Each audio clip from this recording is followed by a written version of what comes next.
प्यारे विद्यार्थियों, आप सभी को मेरा नमस्कार।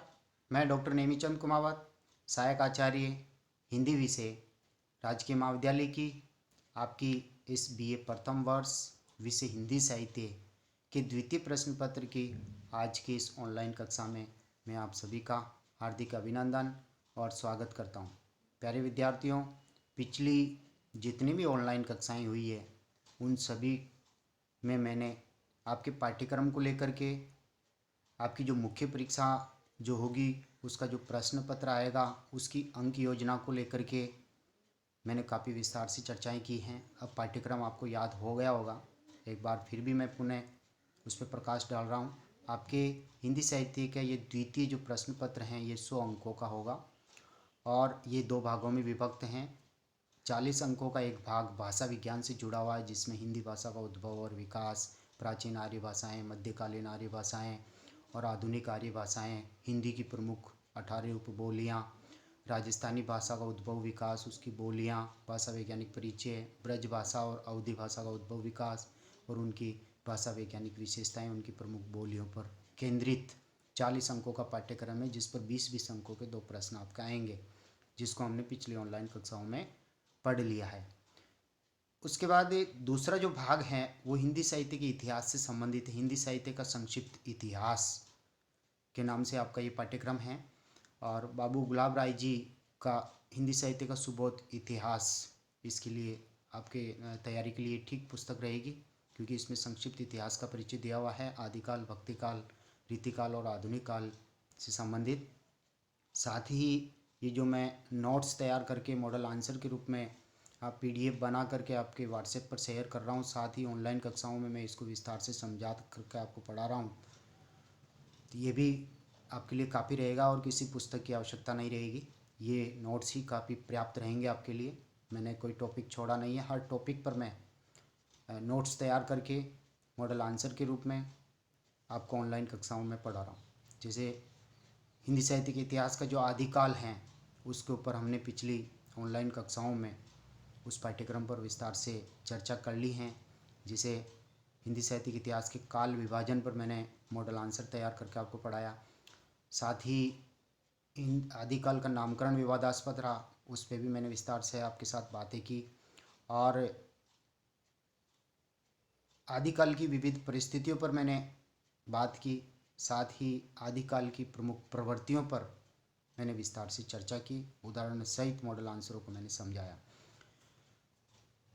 उसके बाद पिछले हाल ही की ऑनलाइन कक्षा से हमने भक्ति काल को आरंभ किया है और भक्ति काल में हम पहला मॉडल आंसर हम पढ़ रहे हैं आपका आदिकाल की विविध परिस्थितियों पर। तो पिछली जो हाल ही की ऑनलाइन कक्षा हुई थी उसमें हमने आदिकाल की भक्ति काल की राजनीतिक परिस्थिति और धार्मिक परिस्थितियों पर हमने बात की थी। उसी क्रम को जारी रखते हुए आज की इस ऑनलाइन कक्षा में हम पढ़ने जा रहे हैं भक्ति काल की सामाजिक परिस्थितियाँ। देखिए, भक्ति काल में वर्ण व्यवस्था में आस्था रखने वाले हिंदू छुआछूत में विश्वास रखते थे। ये भक्ति काल की परिस्थितियाँ, भक्ति काल में सामाजिक परिस्थितियाँ हैं। तो वर्ण व्यवस्था में आस्था रखने वाले हिंदू लोग अर्थात जाति पाति में आस्था रखने वाले कि ब्राह्मण वर्ग, क्षत्रिय वर्ग, वैश्य वर्ग, शूद्र वर्ग, इनमें जाति पाति में जो आस्था रखने वाले और अपने आप को जो उच्च समझने वाले ब्राह्मण वर्ग या अन्य जो संपन्न लोग हैं वो सभी हिंदू एक तरह से छुआछूत में विश्वास करते थे। उनमें ऊंच नीच की भावना विद्यमान थी। हिंदू और मुसलमानों में परस्पर आत्मीयता नहीं थी। हिंदू कन्याओं को संपन्न मुसलमान क्रय करके यानी खरीद लेते थे या उनका अपहरण करके वो अपने घर ले आते थे। इस तरह से मुसलमानों ने अपना आतंक फैला रखा था।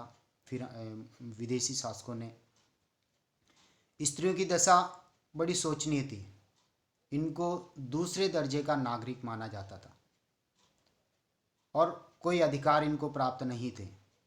पर्दा प्रथा इस युग में खास आवश्यकता बन गई थी, क्योंकि पर्दे में महिला रहती है तो उसका चेहरा, उसकी सुंदरता कोई नहीं देख सकता और उसका अपहरण और उनके ऊपर फिर अत्याचार नहीं होते।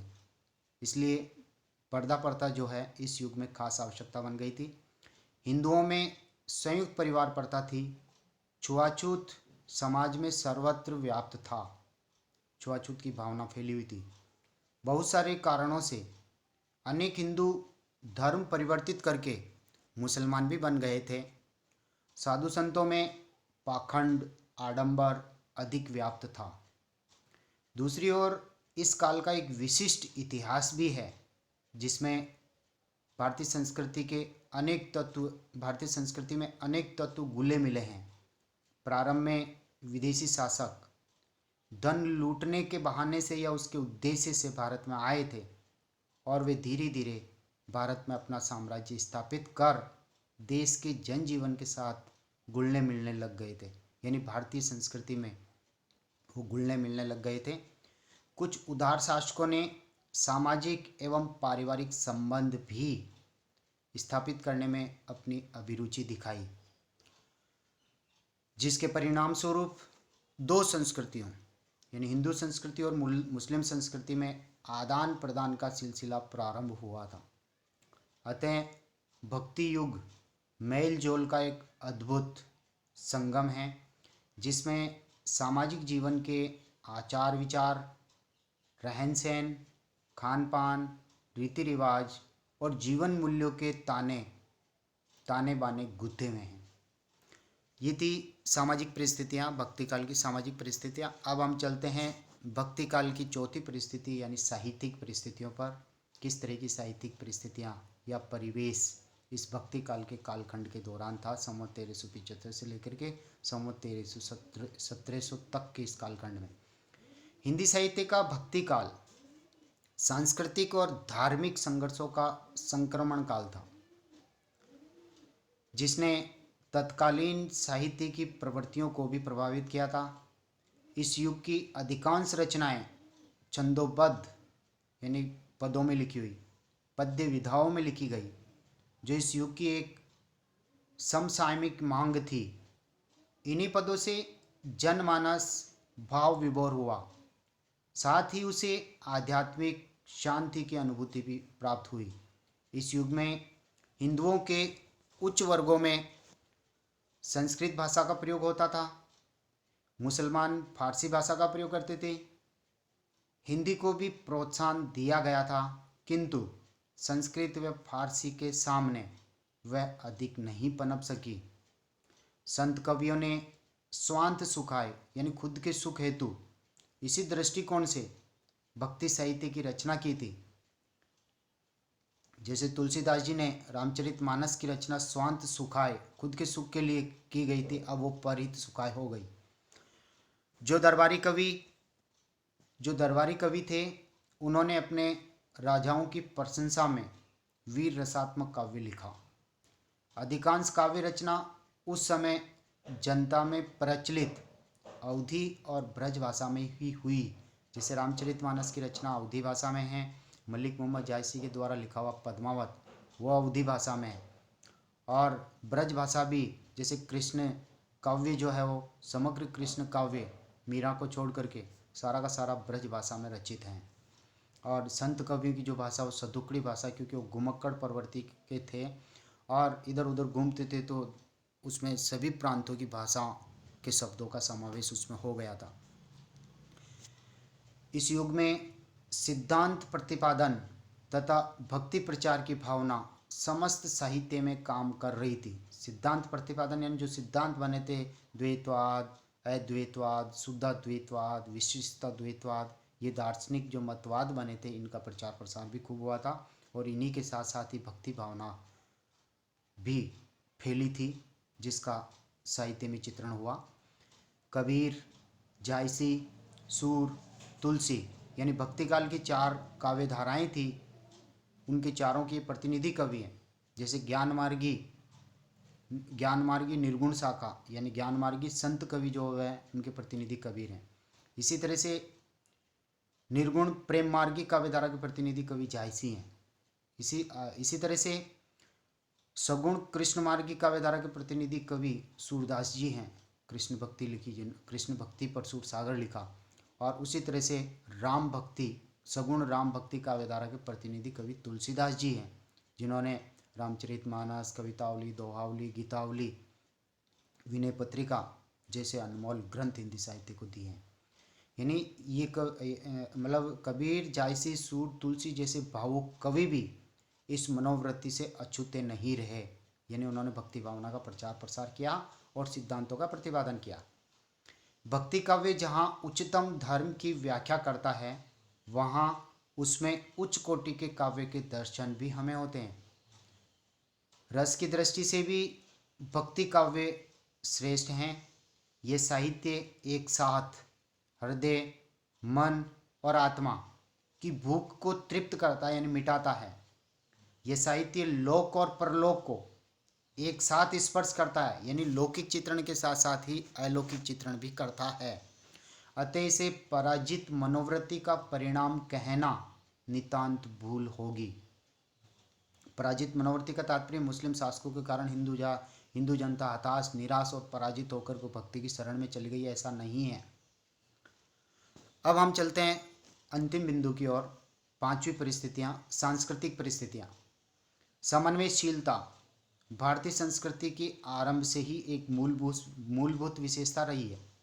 पौराणिक धर्म के अनुसार मूर्ति पूजा, तीर्थ यात्रा, धर्मशास्त्रों का सम्मान, कर्मफल में विश्वास, अवतारवाद, गौ और ब्राह्मणों को पूज्य माना गया है पौराणिक धर्म में।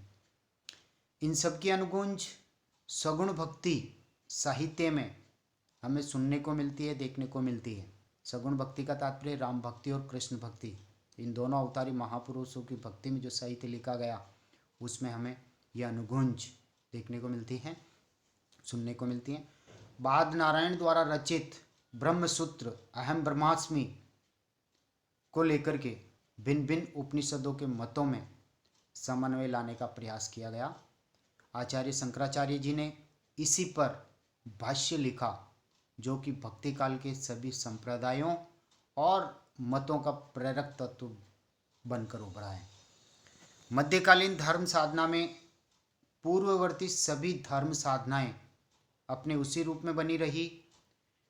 शैव धर्म, शाक्त, भागवत धर्म, गणपत्य जैसे प्रमुख धर्मों में ज्ञान, योग और भक्ति का समन्वय होने लगा था। राम और शिव में समन्वय लाने की प्रक्रिया बराबर चलती रही, जिसकी प्रतिध्वनि तुलसीदास जी के रामचरितमानस में हमें सुनाई पड़ती है।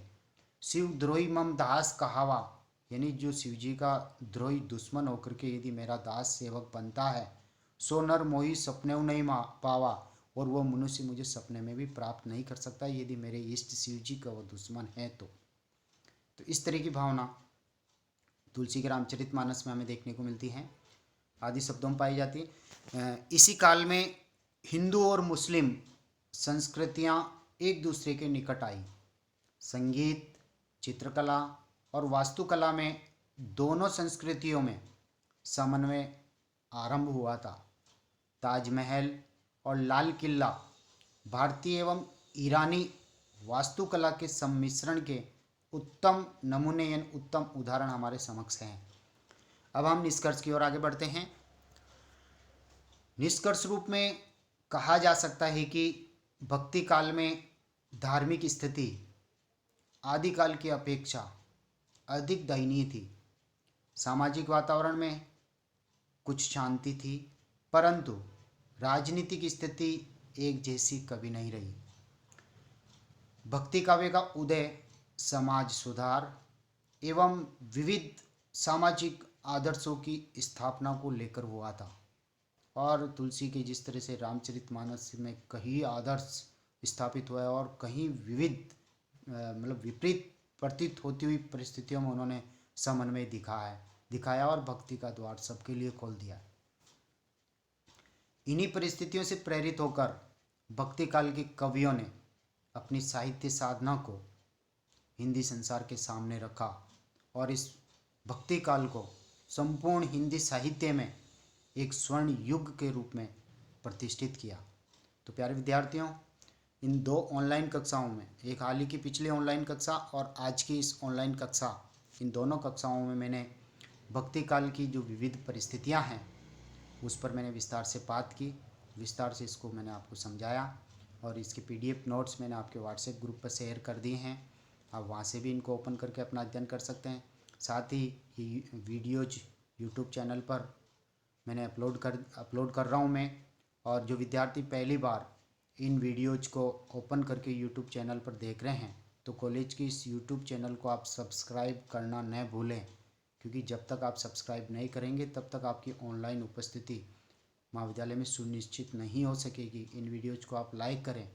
साथ ही जब कॉलेज के यूट्यूब चैनल को आप ओपन करते हैं तो उसमें प्ले लिस्ट पर आप जब जाएंगे तो विषयवार वहाँ प्ले लिस्ट तैयार की हुई है, जैसे पॉलिटिकल साइंस, इतिहास, ज्योग्राफी और हिंदी लिटरेचर जैसे अलग अलग विषयों की प्ले लिस्टें हैं। आप जिसको भी कक्षावार क्लिक करेंगे उससे संबंधित अब तक के सारे वीडियोज आपके सामने ओपन हो जाएंगे। आप अपनी इच्छा अनुसार विषयवार उनका ऑनलाइन अध्ययन कर सकते हैं। तो प्यारे विद्यार्थियों, आज की ऑनलाइन कक्षा को हम यहीं समाप्त करते हैं। आप सभी को बहुत बहुत धन्यवाद। जय हिंद, जय भारत।